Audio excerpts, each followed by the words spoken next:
दोस्तों, महंगाई राहत कैंप को लेकर के सरकार बहुत ही सक्रिय है और ऐसे में जो सरकारी कर्मचारी है उनको भी इस प्रकार का सख्त निर्देश दिया गया है कि इसमें किसी प्रकार की कोई लापरवाही न बरती जाए। और ऐसे ही एक ई मित्र संचालक को यहाँ पर ब्लैक लिस्टेड भी कर दिया गया है। तो दोस्तों, हुआ यूं कि एसडीएम साहब को लोगों के माध्यम से ये सूचना मिली कि एक ई मित्र संचालक पंजीकरण के नाम पर लोगों से पैसे ऐंठ रहा है। तो एसडीएम साहब ने उसकी जांच करवाई तो सूचना प्रौद्योगिकी के एक कर्मचारी और सूचना सहायक दोनों वहां पर गए, यानी प्रोग्रामर और डोइट का एक कर्मचारी है जो उस ई मित्र संचालक के पास में गए पंजीकरण करवाने के लिए। तो ई मित्र संचालक से कहा कि आप हमारा पंजीकरण करिए। तो उस ई मित्र संचालक ने कहा कि हम पंजीकरण कर देंगे, लेकिन आपको प्रत्येक पंजीकरण का 50 रुपया देना पड़ेगा।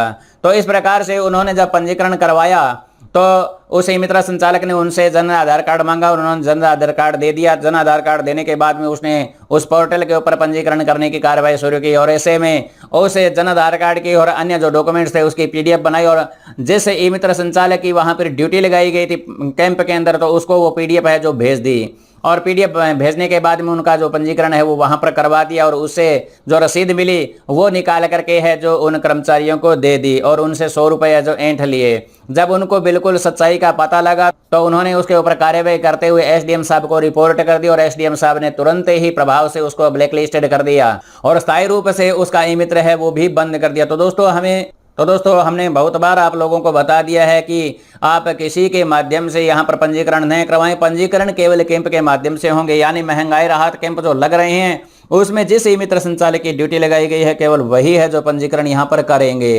तो दोस्तों, बहुत बार हमने बताया है कि जिसकी भी ड्यूटी लगाई गई है तो वो ई मित्र संचालक भी अपने घर पर किसी लोगों का यहाँ पर पंजीकरण नहीं कर सकते। केवल और केवल पंजीकरण होगा तो कैंप में होगा।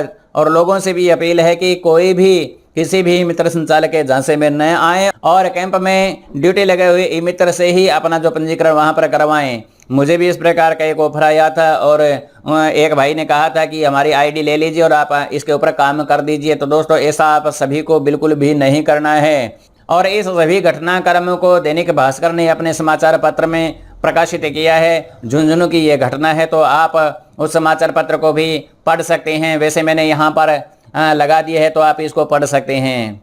तो उम्मीद करता हूँ दोस्तों कि आपको ये जानकारी अच्छी लगी होगी, वीडियो अच्छा लगा होगा। यदि वीडियो पसंद आ जाता है तो वीडियो को लाइक और शेयर कर देना, साथ में कमेंट बॉक्स में कमेंट भी लिखना।